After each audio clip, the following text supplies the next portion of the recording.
The last part of the 19th century and the early part of the 20th century witnessed a sad phenomenon in our country: the rapid disappearance of the noble ancient cultures and way of life of the Native American tribes.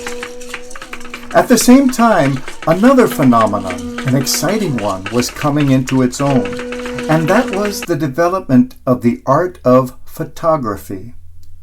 Certain pioneer photographers made it their life's work to go out and photograph the last of these Native Americans living and dressing in the ways of their ancestors. Perhaps the greatest of these photographers of the American Indian was a man by the name of Edward Curtis, who documented these vanishing tribes and their way of life using his camera.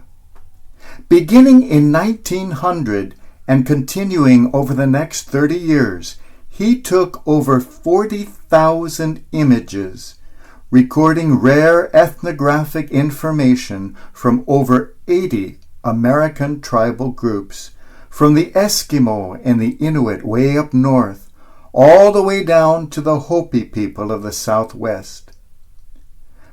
Curtis captured the likeness of many important and well-known Native American people of that time, including the great Geronimo, Chief Joseph, Red Cloud, Medicine Crow, and so many others.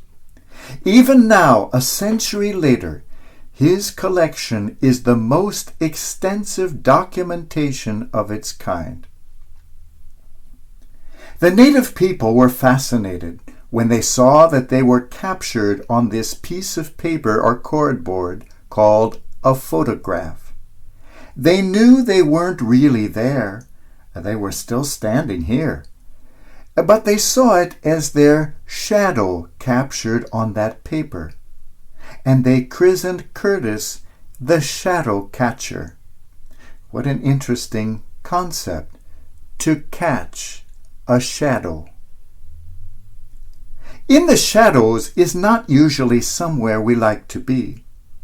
We think of something sinister, a dark alley, a dangerous place without enough light to provide safety from whatever it is that lurks there in the shadows.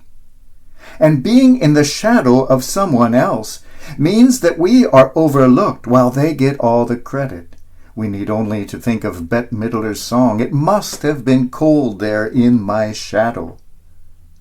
Yet there is a certain comfort that goes along with being in the shadow, not exposed to the naked light dazzling and blinding our eyes. The shadow shelters us, protects us from harm.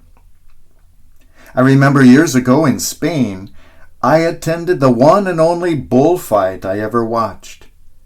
In the arena, there were two types of seats, sol and sombra. You could have either the sun to sit in or the shadows, the shade. The sombra was a lot more expensive. People like to be in the protection of the shadow. As much as we crave light, we also crave the refuge of the shadow, for both darkness and light can blind our vision. It is the right combination of the two that allows us to see clearly. Many of us prefer being overshadowed by ourselves, living in our own shadow. In fact, most of us never see the world as it is. We see it only through our own shadow, our own personality. The famous psychologist Carl Jung believed that we never really see other people. We see only aspects of ourselves, projections of our own soul falling like a shadow over them. This too can be a sort of blindness. All of us are overshadowed by something, by someone. Perhaps our parents cast a large shadow over us, one that influences, protects and guides us, even haunts us long after they are gone. Perhaps it was a certain teacher or a friend, perhaps an event from long ago in our life. After the physical contact is no longer there, the shadow lingers, remains over us with all its effects, remembered and unremembered. Some of these effects are very positive, others quite the opposite. We all have shadows cast over us, and we all cast shadows upon the lives of others. That is what life is all about.